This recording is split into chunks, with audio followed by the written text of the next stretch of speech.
여러분, 이 야고보서는 다시 한번 우리가 인식을 해야 되는 부분이 있는데, 여러분, 우리가 보통 성경을 볼 때는 이 어떠한 목적에 의하여서 쓰여졌는가가 상당히 중요합니다. 이 야고보서는요, 이미 구원받은 사람들이 어떻게 살 것인가에 대한 문제를 다루고 있습니다. 그러니까 우리가 어떻게 구원받았는가가 아니라 구원받은 우리가 이제 어떻게 살아갈 것인가에 대한 문제로 접근을 하고 있다는 것이지요. 그러니까 어떻게 보면 이제 조금 단계가 한 단계 올라간 사람들에게 이 야고보서를 기록하고 있습니다.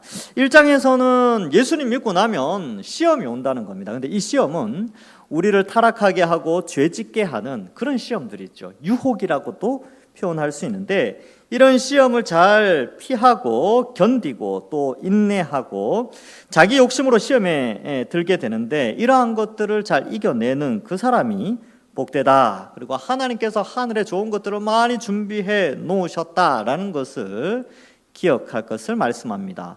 그리고 우리는 바로 진리의 말씀으로 다시 태어난 존재이기 때문에 이제 구원받은 자로서 어떻게 더욱더 하나님 앞에 바르게 살 것인가를 함께 고민해 보자라는 것이지요. 그래서 19절을 시작할 때 내 사랑하는 형제들아 라고 표현하고 있습니다. 즉 이미 구원받은 교회 공동체에게 이 메시지를 전달하는 것이지요. 우리가 알아야 될 것이 있는데, 사람마다 듣기는 속히 하고 말하기는 더디하며 성내기도 더디하라 라고 표현하고 있습니다. 세 가지 명령어를 쓰고 있죠. 듣는 거를 속이 잘 들어야 된다. 이 말은 뭘 듣느냐라는 것을 봤을 때 20절과 21절의 문맥적인 해석을 하면 하나님의 말씀을 잘 속히 들어야 된다라는 것이죠. 그래서 사람은요, 어떤 목소리를 듣는가, 어떤 소리를 듣는가가 굉장히 중요합니다. 왜냐하면 그 소리로 말미암아 우리의 내면의 가치관이 막 바뀌거든요. 여러분 잘 한번 경험을 한번 살펴보십시오. 여러분 주변에 가까이 있는 사람들이 진지하게 여러분들에게 뭔가를 권면할 때 어때요? 진짜 그런 것 같지 않습니까? 맞아, 그런 것 같아. 이게 뭐냐면 뭔가를 들으면 우리의 심령은요, 그 들은 내용의 메시지로 말미암아 어떠한 가치관이 형성되어져서 행동으로 나타나게 됩니다. 그래서 무엇을 듣느냐가 중요한데, 오늘 문맥에서는 말씀을 들어야 된다, 이것을 기록하고 있는 것이죠. 그래서 말씀 듣는 일에는 속히 해야 돼요. 그래서 어디에서 말씀이 떨어진다 그러면 속히 가서 듣고, 말씀 연구한다 그러면 가서 듣고, 양육 과정 한다 그러면 듣고, 또 이 금요 기도회 때 야고보서 한다 그러면 또 듣고, 주일 1부, 2부 예배, 오후 예배 쫙 드리면서 듣는 일에 속히 하는 것이죠. 그래서 이 공예배 참석에 아주 힘을 쓰는 것이 오늘 본문 말씀과 연결되어져 있는 것이죠.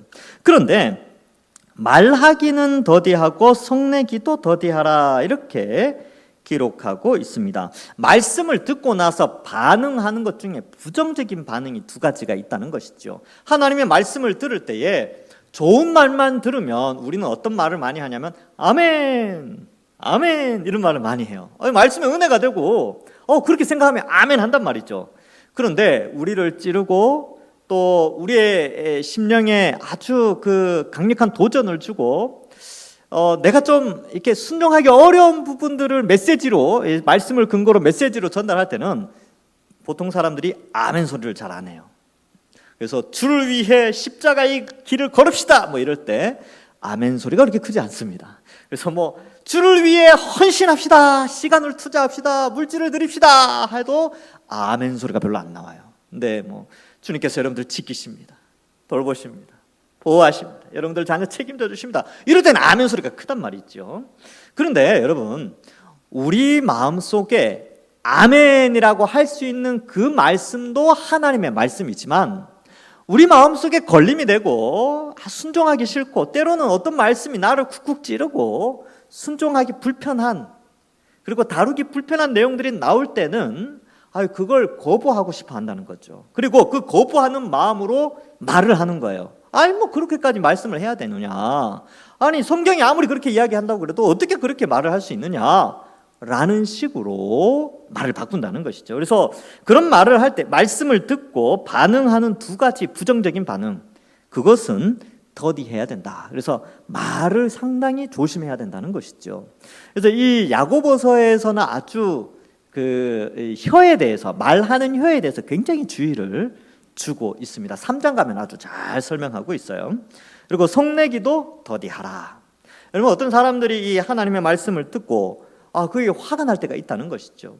여러분, 예레미야서를 읽어보면요, 예레미야가 사람들이 싫어하는 말을 했어요. 그러니까 예루살렘이 망한다, 유다는 망한다. 뭐 얼마나 듣기 싫습니까? 여러분, 제가 여러분들한테 여러분, 서울 시내 다 망해요. 여러분, 우리나라 망합니다. 지금 GDP 3만 불인데 곧 5천 불 돼요. 여러분, 6분의 1로 우리 수입이 줄어듭니다. 그러면 누가 좋아하겠습니까? 그래서 예레미야를 불러가지고 팍 때려요. 듣기 싫다는 거죠. 그러면 그 예레미야의 말이 은혜가 됩니까? 안 됩니까? 안 되잖아요. 포로로 잡혀간다 그러고 자녀들 죽고 뭐 그죠? 그 임시한부도 죽고 막 그러니까 전쟁이 일어나서 죽는다 그러니까 누가 좋아하겠습니까? 이스라엘 사람들이. 근데 예레미야의 메시지가 하나님의 말씀이었어요. 그러니까 이게 뭘 의미하냐면 우리가 말씀을 대하는 자세가 그래요. 어떤 말씀은요, 아멘, 은혜가 되고 감동이 되고 힘이 되는 말씀도 있고요. 어떤 말씀은 이건 좀 거부하고 싶다, 이런 말씀도 있어요. 그런데 이건 좀 아니다, 내가 좀 거부하고 싶다, 이런 것이 일어날 때도, 그런 말씀이 들려질 때도 화를 낸다든지 성을 내는 것은 옳지 않다는 것이죠. 그래서 이 20절에 보면 사람이 성내는 것은 하나님의 의를 이루지 못함이라. 그래서 화내는 것에 대해서 옳지 않은 하나님의 말씀에 대한 부정적인 반응으로서 화를 내는 것은 하나님이 원하시는 의를 이루지 못한다라는 것이죠. 그래서 이러한 부분들을 우리가 좀 생각을 잘 해봐야 됩니다. 그래서 어떤 말을 하려고 할 때 좀 신중할 필요가 있고요. 두 번째로는 내가 지금 이것이 하나님의 의를 이루지 못하는 화냄은 아닌지도 생각을 해봐야 된다는 것입니다. 그러면 그리스도인들은 뭐 어떻게 해야 됩니까? 말 좀 천천히 하고요. 한 번 더 생각하고, 머리에서 필터링을 한다 그러죠. 한번 걸러서 말하는 습관을 좀 길러야 되고, 그러려면요, 잘 참아야 돼요. 참는 게 굉장히 중요합니다. 그래서 이런 게 올라왔다가도 한번 눌러야 돼요.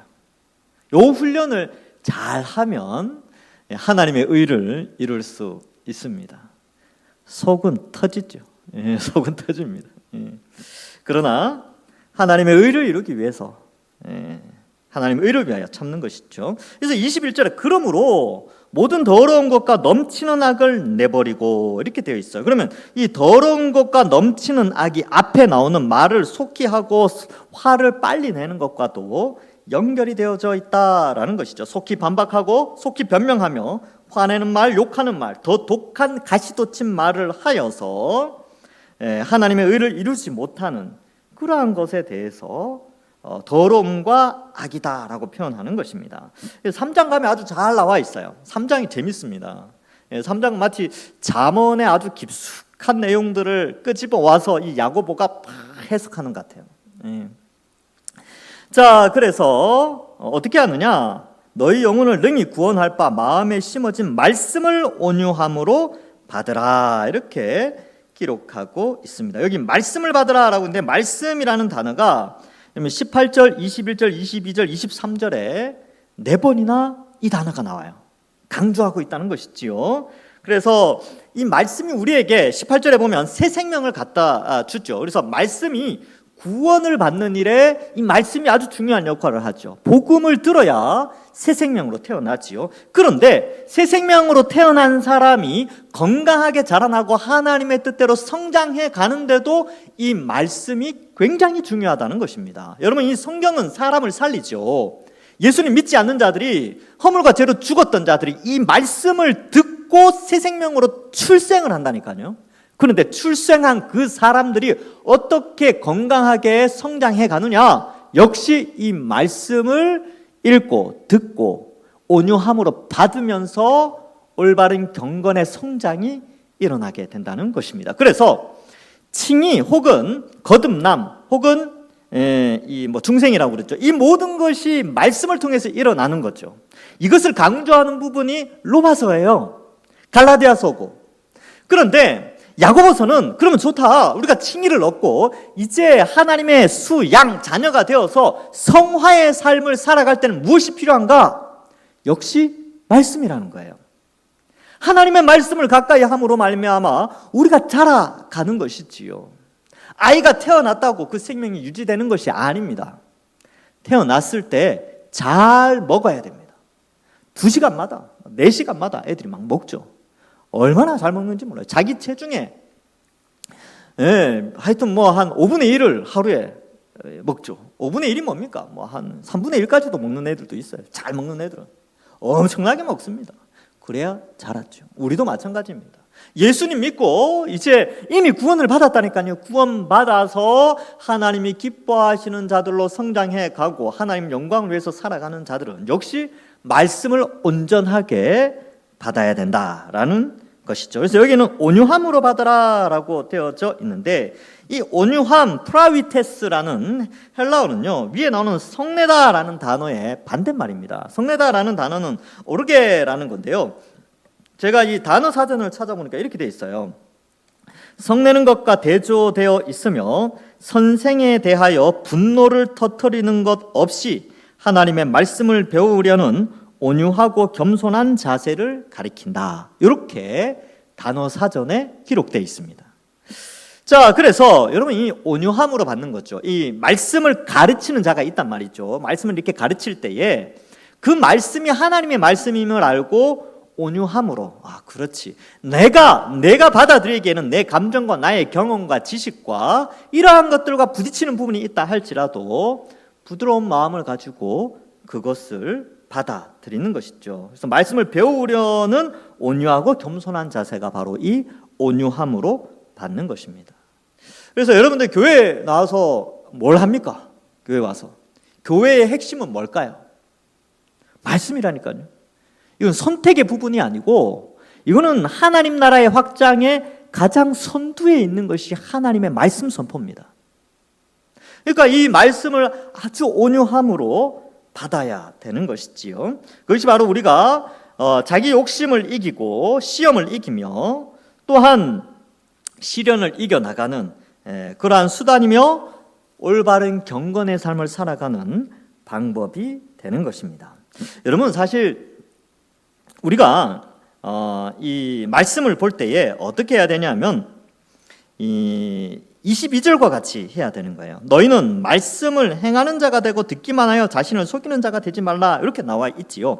그러면 온유함으로 받는다는 것을 어떻게 지금 야고보가 해석을 하고 있냐면 말씀을 행하는 것으로 표현하고 있어요. 그러니까 예배 시간에 이렇게 앉아가지고 설교 들을 때 아멘 아멘 하고 그렇게 듣는 게 온유함으로 받는 게 아니고 온유함으로 말씀을 듣는다는 것은 말씀을 듣고요. 실제로 그러한 삶을 월요일부터 토요일 사이에 살아내는 것이 온유함으로 받는 거예요.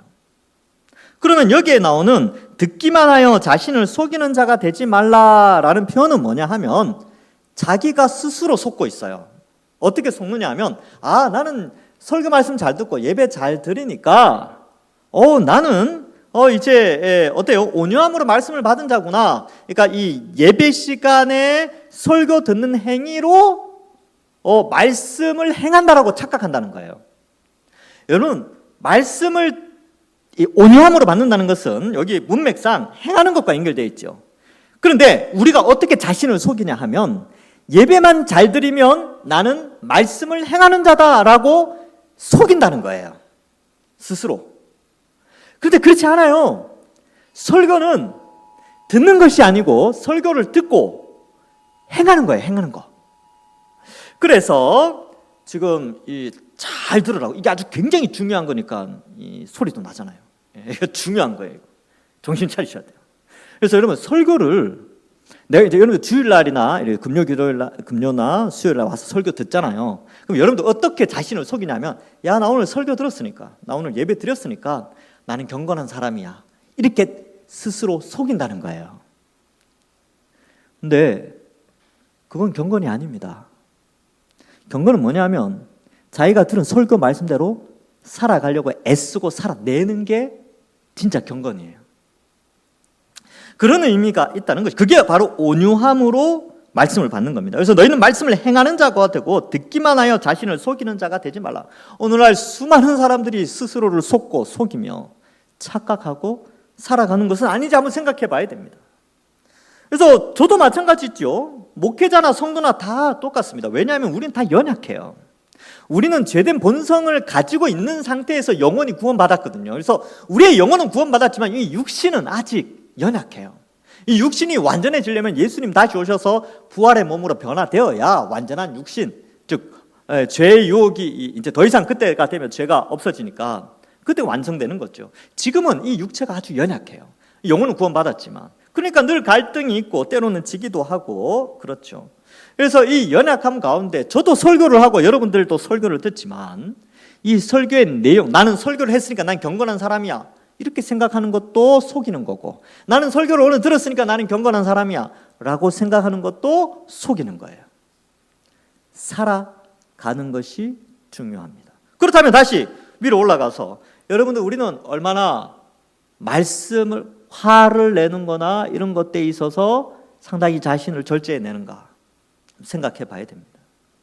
자, 뒤에 계속 보면 이렇게 돼 있죠. 23절에 누구든지 말씀을 듣고 행하지 아니하면 그는 거울로 자기 생긴 얼굴을 보는 사람과 같아서 제 자신을 보고 가서 그 모습이 어떠했는지를 곧 잊어버린다라고 표현하고 있습니다.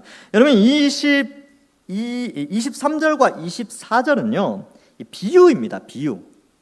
이 거울 비유라는 것인데 이것은 이제 이 자신을 속이고 잘못된 경건, 그리스도인으로서 구원받고 나서 나는 예수님 믿었어, 나는 올바르게 살아가 라고 착각하는 경우를 거울 비유를 들어서 쓰고 있다는 것이죠.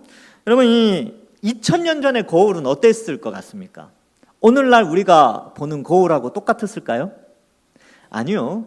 2000년 거울은요, 2000년 전의 거울은 청동 거울입니다. 2000년 전의 거울은요, 우리가 보는 것처럼 깨끗하지가 않아요. 그럼 그 거울을 왜 보느냐 하면 얼굴에 뭐가 묻었나, 혹은 뭐 검은 게 묻었나, 이 정도 확인할 수 있는 겁니다. 물론 그 거울도 좀 자세히 봐야 되겠지요. 지금처럼 뭐 티 하나 뭐 이런 것까지 아주 세밀하게 보여주는, 완전한 반사체로 보여주는 거울이 아니에요.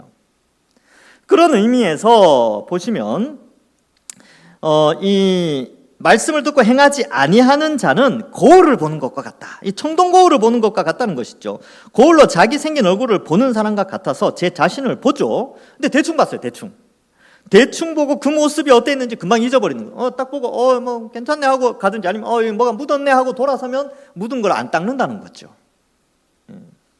그러니까 이 거울을 본다, 청동 거울을 본다는 것은 대충 본다 이런 개념이 있는데, 물론 여기에 본다라는 단어가 대충 본다는 뜻은 아니에요. 거울을 볼 때 사사히 꼼꼼히 보지 않습니까?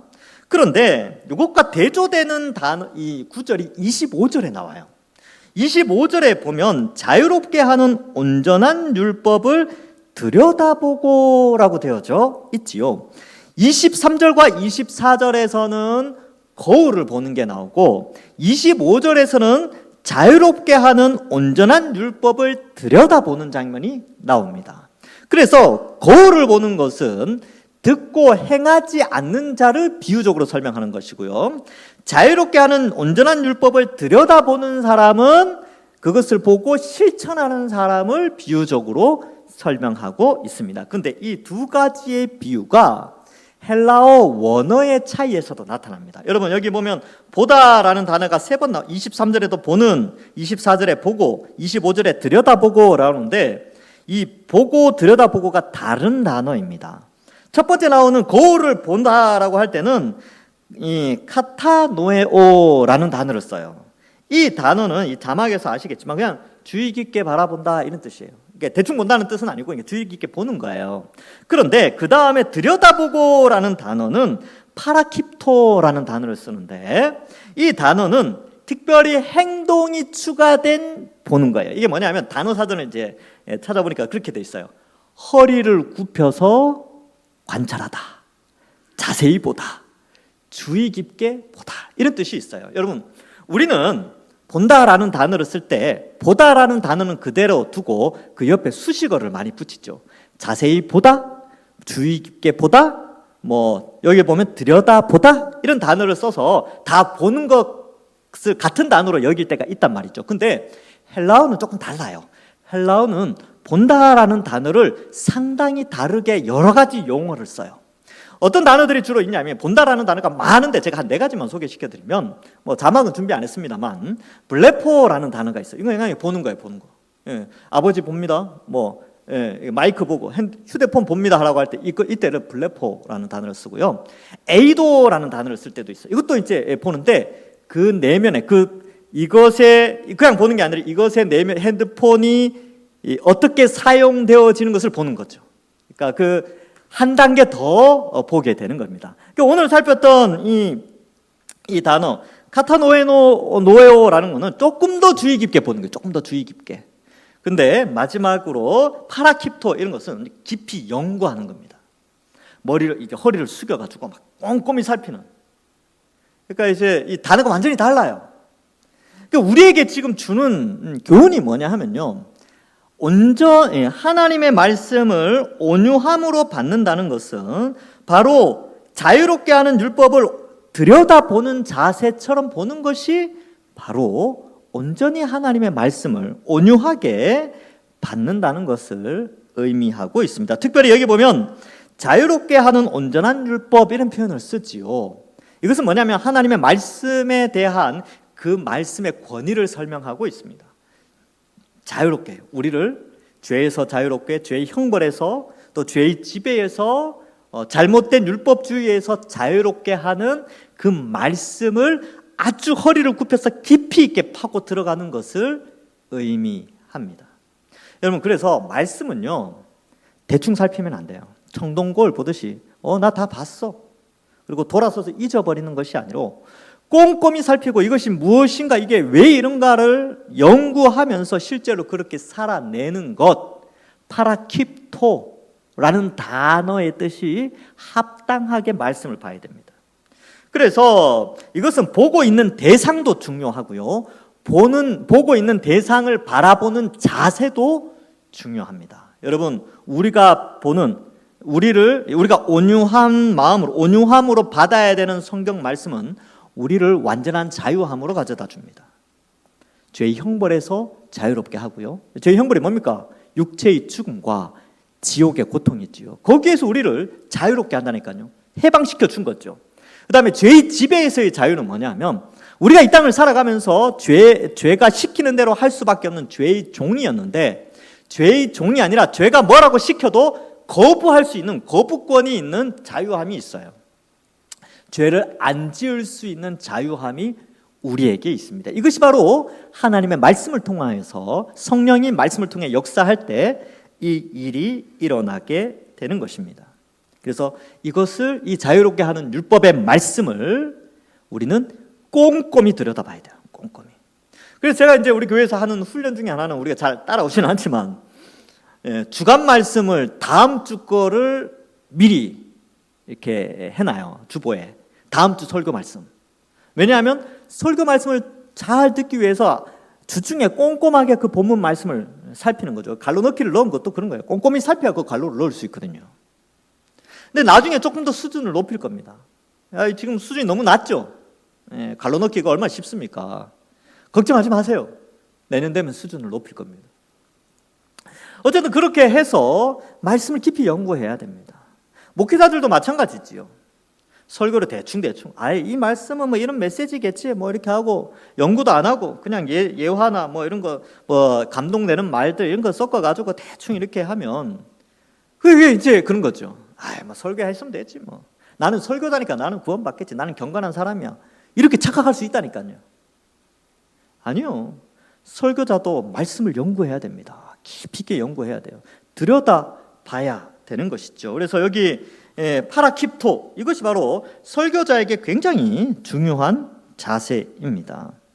그래서 이 자유케 하는 온전한 율법임을 알고 설교자가 깊이 있게 해석해서 전달해야 되고요. 그래서 신학교에 가면, 신학대학원에 가니까 성경 해석학이라는 과목이 있더라고요. 성경을 해석하는 이 책이 있어요. 이 책이 있다면 대부분 그 성경 해석학 책이 이만합니다. 뭐 거의 1000페이지 넘어가요. 그러면서 성경을 잘 연구하라고 그렇게 가르쳐 주고 있습니다. 왜요? 성경 말씀이 성경은 그렇게 들여다봐야 된다고 말해주기 때문에 그렇습니다. 그러면 설교자의 자세는 이렇다면, 설교자가 이 성경을 바라봐야 되는 대상인 성경에 대한 권위, 그리고 그 성경에 대한 자세가 이렇다면 청중은 어떠해야 되겠습니까? 청중은 설교 시간에 어떠해야 될까요? 하나님의 말씀임을 알고 그 깊이 연구된 말씀을 집중해서 들어야 되겠죠. 그리고 저 문 밖을 나가면서 잊어버리는 것이 아니고, 마치 여기에서 청동고를 보듯이 그냥 그렇지 하고 문 밖을 나갈 때는 다 잊어버리는, 그렇게 되는 것이 아니고, 오늘 이 말씀의 이런 부분을 내가 실천해야 되겠구나 라는 것이죠. 그럼 오늘 메시지는 뭡니까? 오늘 메시지는 뭐냐면, 내가 말씀 부지런히 읽고 주간 말씀 이제 해봐야 되겠구나, 그런 말씀 생각 들죠? 요 문 나가면서 어떤 생각이 들어야 된다고요? 주간 말씀, 성경 읽기. 이번 주일날 오늘 무슨 말씀 할까? 내가 내일 토요일이니까 꼭 봐야지. 아니면 오늘 내가 집에 가가지고 잠들기 전에 이번 주 주일 설교 한번 봐야지. 이런 생각 혹시 드신 분 있습니까? 성령의 감동으로. 이걸 생각만 가지고 저 문 나가면서 잊어버리면 청동고를 본 사람들이에요. 그런데 온유함으로 받은 사람은 뭐냐면 실제로 가서 잠들기 전에 성경책 피는 거예요. 그리고 어때요? 마태복음 6장 5절부터를 읽는 거죠. 5절 어렵지 않아요. 5절 이하에 읽어보면 기도에 대한 부분입니다. 한번 읽어보십시오. 그래서 이렇게 이제 실제로 그렇게 살아가는 것이 참된 경건이다. 교회 문 밖을 나가는 순간 잊어버리고 월요일부터 토요일까지의 삶은 지난주하고 똑같고 10년 전이나 5년 전이나 삶이 똑같으면 그 경건은 헛것이라는 것이죠. 그래서 26절에 누구든지 스스로 경건하다 생각하며 자기 혀를 재갈 물리지 아니하고 자기 마음을 속이면 이 사람의 경건은 헛것이다 라고 표현하고 있습니다. 여러분, 우리가 구원받았잖아요. 구원받고 이제 경건의 삶을 살아갑니다. 이게 성화의 삶이죠. 그런데 말씀을 듣고 말씀을 읽고 말씀을 연구하고 깨달은 것을 교회 문 밖을 나가면서 다 잊어버리면 그 모든 경건이 헛것이 된다는 거죠. 근데 그 말씀으로 말미암아 우리 삶이 변화되어지고 월요일부터 토요일까지의 삶이 그 말씀에 실천되어지는 것들로 증명되어질 때 그 경건이 참된 경건이라는 것입니다. 그래서 옛날에 이런 구호들이 종종 있었죠. 주일 성수 잘해야 된다. 그 다음에 11조 잘해야 된다. 목사 말 잘 들으면 된다. 이걸로 경건을 아주 얇게 그리고 가볍게 여긴 적이 있습니다. 근데 사실 이것이 헛되다라는 게 아니고요. 이것은 아주 일부예요. 아주 사소한 것입니다. 근데 이걸 전부처럼 생각한 적이 있었다는 것이죠. 아니요. 월요일부터 토요일까지의 가정에서, 직장에서, 일터에서, 학교에서 그 말씀에 순종하는 삶을 살아내는 것이 참된 경건이다 라는 것을 말씀해 주고 있습니다. 그래서 이렇게 실천하는 자가 복을 받습니다. 그래서 25절 끝부분에 복을 받으리라 이렇게 되어 있죠. 야고보서 1장에 보면 12절에도 시험을 참는 자가 복되다라고 되어 있는데 여기에서는 말씀대로 살아가는 자가 복되다. 저도 말씀을 연구해 보니까요, 설교하는 대로 살려고 굉장히 애를 쓰고 있습니다. 근데 이걸 누가 이게 체크를 해주느냐? 누가 저에게 말씀대로 사는지 안 사는지 점검해 주는 줄 아세요? 저희 집사람하고 아들입니다. 다른 사람들은 점검 못 해줘요. 같이 안 사니까. 그래서 가족에게 인정받으면 됩니다. 여러분, 저한테 인정받을 필요 없어요. 제가 어떻게 합니까? 주일날 오면 다 경건해 보이는데 이렇게 보면 여러분 다 신앙생활 잘하는 것 같아요. 진짜 경건은 가족들한테 인정받는 겁니다. 함께하는 사람한테. 자신을 한번 점검해 보십시오. 나는 가족들에게 어떠한 신앙인으로 점검되어지고 있는지, 자식들에게, 아내와 남편에게. 근데 정말 가족이 인정하면요, 우리 엄마 아빠 신앙 진짜다. 그 사람 복 받은 사람이에요. 여기 있잖아요. 복을 받으리라. 예. 이러한 복을 다 누리시길 바랍니다. 예. 자, 누구든지 스스로 경건하다 생각하면 자기 혀를 제갈 물리지 않고, 왜 이 혀 이야기가 나오냐면 19절 때문에 그렇죠. 말을 속히 한다든지 화를 속히 낼 때에 문제가 발생하는데 그 재갈을 물려라라고 되죠. 재갈이 뭡니까? 통제하는 거죠. 그래서 말씀으로 재갈을 물려서 그 본성을 통제하는 것입니다. 여러분, 온유라는 프라비테스라는 단어 자체가 통제하다라는 개념도 들어가 있어요. 그 어원을 찾아보면 동물을 길들이다 이런 뜻도 있거든요. 그래서 동물이 본성으로 행하는 것을 통제시키는 것이 바로 이 프라비테스라는 단어 안에 단어를 설명할 때 나옵니다. 자, 그래서 혀를 제갈 물리지 아니하고 자기 마음을 속이죠. 예, 나는 경건하다. 나는 말씀을 잘 듣고 읽는 것으로만으로도 나는 경건해라고 착각하는데 아니요. 실제로 그렇게 살아야 됩니다. 제 주변에 성경 많이 읽으신 분들이 많이 있었어요. 제가 청소년 때 너 성경 몇 번 읽었어? 그때 한 번도 안 읽었었거든요. 중고등학교 때. 중고등학교 때 일독하는 사람 봤습니까? 없어요. 거의 없어요. 왜냐하면 옛날에 저는 학력고사 준비해야 됐으니까. 요즘 수능 준비하잖아요. 근데 이제 제가 청소년 시절에 너 성경 몇 번 읽었어? 이런 거 물어보더라고요. 에이, 그래. 너도 나중에 한 20번 정도 읽어야지. 본인이 한 20번 읽었나 봐요. 근데 삶이 글쎄요. 그렇게 본받고자 하는 그런 삶은 아니었어요. 성경을 많이 읽는다고 경건한 사람이 아니라니까요. 성경을 읽고 실제로 그렇게 살아내는 삶이 경건한 삶이죠. 그래서 속일 수 있어요. 나는 성경을 10번 읽었으니까 나는 경건한 사람이야 이렇게 착각한다니까요. 나는 주일 성수 잘하니까 나는 경건한 사람이야. 나 11조 하는데 경건한 사람이지. 스스로 속인다는 거죠. 아니요. 하나님이 야고보를 통하여서 우리에게 알려주는 것은 경건한 사람은 이 하나님의 말씀이 평일날 증명되어지고 가족들에게, 가까운 사람들에게 증명되어져야 됩니다. 가족들, 또 직장에 있는 사람들, 학교에 있는 동료들, 이 사람들이 우리가 진짜 그리스도인임을 인정할 때 그게 진짜 경건이에요. 여러분, 그런 진짜 경건한 삶을 살리면 어떨까요? 예, 십자가의 길입니다. 그게 십자가의 길이에요. 여러분, 잘 생각해봐요. 가족들에게, 직장 사람들에게, 학교 친구들에게, 내 친구들에게 인정받는 신앙은요, 자기 희생 없이는 불가능합니다. 체력이 소모돼야 되고요, 물질이 소모돼야 되고, 시간이 소모돼야 됩니다. 그런 십자가의 길이 없는데 어떻게 경건함으로 나타날 수 있겠습니까? 그렇죠. 그러니까 한번 잘 생각해 봅시다. 우리가 정말 신앙생활을 잘 하고 있는가? 저도 마찬가지죠. 저도 반성하게 됐죠. 우리 같이 한번 노력해 봅시다. 여러분, 성경은 우리에게 불가능한 거 이야기 안 합니다. 하나님은 우리의 연약함을 다 알아요. 가능한 거 이야기해요. 가능한 거. 성령이 우리 속에서 말씀을 통하여 가능한 것들 이야기하는데 바로 오늘 말씀을 온유함으로 받으라라는 것은 가능한 거예요. 그래서 여러분들 지금 성령이 여러분들 마음속에 주시는 메시지들이 있죠. 오늘 말씀을 통하여 감동이 있지 않습니까? 그런 것들 실천해내는 겁니다. 자, 그래서 27절에 보면 하나님 아버지 앞에서 정결하고, 여기 이제 경건 3가지가 나오거든요. 하나님 아버지 앞에서 정결하고 더러움이 없는 경건은, 진짜 경건이 뭔지 아느냐? 정결하고 더러움이 없는 진짜 경건, 여기서는 3가지만 설명하는데, 곧 고아와 과부를 그 환난 중에 돌보고, 앞에서는 말씀을 읽고 순종하는 것과, 두 번째 경건은 고아와 과부의 형편을 돌아봐서 그 환난에서 돌보는 것이에요.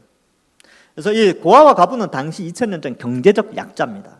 그리고 사회적 약자요. 어떻게 보면 심리적인 약자도 됐지요. 뭐 지금이야 혼자 사는 이제 그 자녀들을 혼자 키우는 어머니들이 뭐 직장을 가지고 올 수 있었지만 2000년 전에는 그런 상황이 아니었거든요. 고아들은 어땠을까요? 부모가 책임져 주지 않으니까 스스로의 생존의 문제를 해결해야 되는 그런 엄청난 스트레스가 있습니다. 지금처럼 고아원이 잘 발달된 시대가 아니에요. 스스로 생계를 책임져야 되는 아이들입니다. 그러니까 이러한 사회적 약자들을 돌볼 수 있는 경건, 우리 주변의 약자들을 불쌍히 여기는 그런 거죠. 그래서 이러한 것과 세 번째, 이제 첫 번째는 말씀을 읽고 실제로 행하는 경건, 두 번째는 고아와 과부를 돌보는 경건, 세 번째 경건은 세속에 물들지 않는 경건입니다. 여러분, 이 세상에 세속화된 문화들이 있지요. 이게 세상 문화, 하나님 없는 문화를 세속화된 문화라고 하는데, 세속 문화라고 하는데, 여러분 거기에 물들 수 있다는 거예요. 왜냐하면 물이 왜 듭니까? 물은 가까이 하면 들게 돼 있어요. 과일을 먹으면요, 과일을 전혀 안 먹으면 옷에 과일물이 들 이유가 없습니다. 그런데 과일을 먹으면 즙이 흘러서 어때요? 옷에 물이 든다니까요. 그렇죠? 가까이 하면 물들게 돼 있어요. 그러면 세속에 물들지 아니하는 것은 세속 문화를 가까이 안 하려고 노력해야 됩니다. 그래서 TV도 최대한, 영화나 인터넷도 최대한 뭐 이렇게 좋은 것만 좀 받아들이려고 해야 되겠죠. 그래서 이 세상에 세속화된 문명들이 너무나 많습니다. 물질 만능주의, 그 다음에 성적으로 타락한 것, 또 폭력, 아주 잔인한 것들, 이러한 것들, 그리고 반기독교 문화가 아주 팽배하지요.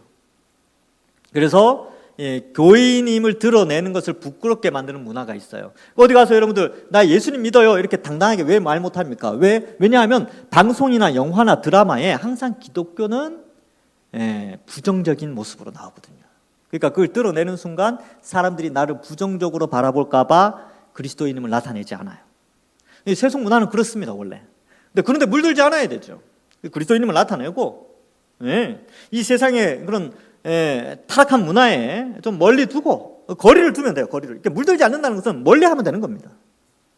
근데 가까이 하면, 관심 가지고 가까이 하고 그걸 좀 즐기려고 하면 물들게 돼 있습니다. 그래서 여러분, 우리와 친한 사람들에게 물들지 않아야 됩니다. 그러니까 이제 불신자들인데 예수님 안 믿는 사람들인데 나랑 친한 사람들 있잖아요. 여러분은 우리가 물들여야 돼요. 그리스도의 향기로 물들이고 그래야 되는데 세속화에 물들지 않도록 해야 하는 것입니다. 지나치게 막 그런 거 있잖아요. 보니까 그 부동산 투자나 재테크, 뭐 주식 투자 이런 걸 잘하는 사람이 가까이 있잖아요. 그럼 물들어요. 왜? 나는 안 하고 있으면 막 불안하거든.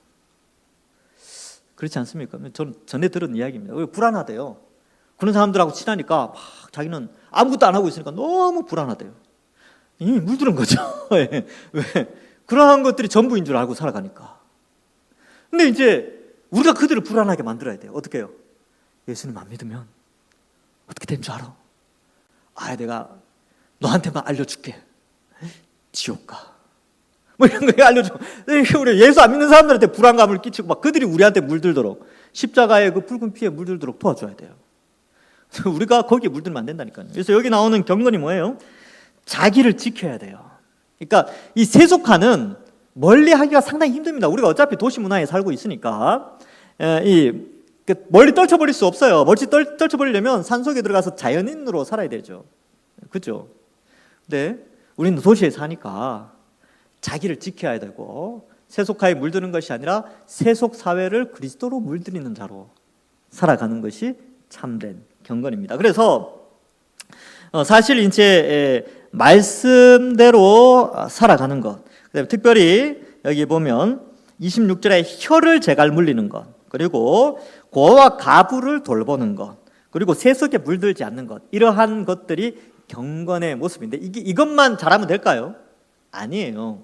경건의 종류는 너무나 많이 있습니다. 근데 특별히 야고보는 이 부분에 대해서 우리에게 가르쳐주고 있는 것이죠. 그래서 야고보는요, 당시의 유대주의적 경건의 재정의를 하고 있어요. 그는 형식에 물들어 있었던 유대교, 또 형식에 물드는 유대교에 물들어가는 기독교에 대해서 경고의 메시지를 주는 것이죠. 그래서 신앙은 어떤 예전의 행위나 어떤 이렇게 이 예배의 행위나 어떤 예배당 안에서의 모습이 경건이 아니고 바로 일상의 삶, 일터에서 가정에서의 삶이 참된 경건이라는 것을 가르쳐주고 있습니다. 말씀을 맺습니다. 여러분, 이 야고보서의 목적이 거기 있다고 그랬죠. 이미 구원받은 자가 이미 임한 하나님 나라의 백성으로 이 땅을 어떻게 살아갈 것인가. 그 삶의 방향은 경건. 그럼 그 경건은 뭐냐? 하나님의 말씀을 듣고 실제로 지켜나가는 것이 진짜 경건이고, 또 그런 삶을 살아가는 것은 혀를 잘, 이 말에 있어서 화를 낸다든지 말을 함부로 한다든지 말을 급히 낸다든지 이런 것들을 좀 잘 해야 된다. 그 다음에 이제 마지막에 가서 간단하게 다뤘는데 구제하는 문제, 그리고 세속에 물들지 않는 것, 이러한 삶을 우리가 살자. 이러한 메시지를 우리가 오늘 들었습니다. 여러분, 이제 우리에게 주어져 있습니다. 이제 이 예배당 문을 나가고 내일 토요일, 주일, 그리고 또 월요일, 이 일상의 삶 속에서 참된 경건의 삶, 그래요, 말씀을 온유함으로 받은 자로서의 삶을 온전히 살아내셔서 하나님께 칭찬받는 모든 주의 백성들 되기를 주님의 이름으로 간절히 축원합니다. 기도하겠습니다. 하나님 감사합니다. 우리를 택하여 구원하여 주시고 또 하나님의 자녀로 참된 의인으로 세워주시니 감사합니다. 이제 이미 임한 하나님 나라의 백성으로서 거룩한 삶을 살아가야 되는데 참된 경건의 삶을 살고자 말씀을 온유함으로 받고 또 급한 성격과 급한 말로 가시돋친 말을 하거나 상처를 주는 말을 하거나 아니면 말씀에 불순종하거나 하는 것이 아니라 하나님의 말씀을 온유함으로 받고 또 자유롭게 하는 온전한 율법을 꼼꼼히 들여다보고 그것을 실천하여 우리가 복받게 하시고 참된 경건으로 하나님께 영광 돌리는 우리 모든 주의 백성들 될 수 있도록 축복하여 주옵소서. 감사드리오며 예수님의 이름으로 기도하옵나이다. 아멘.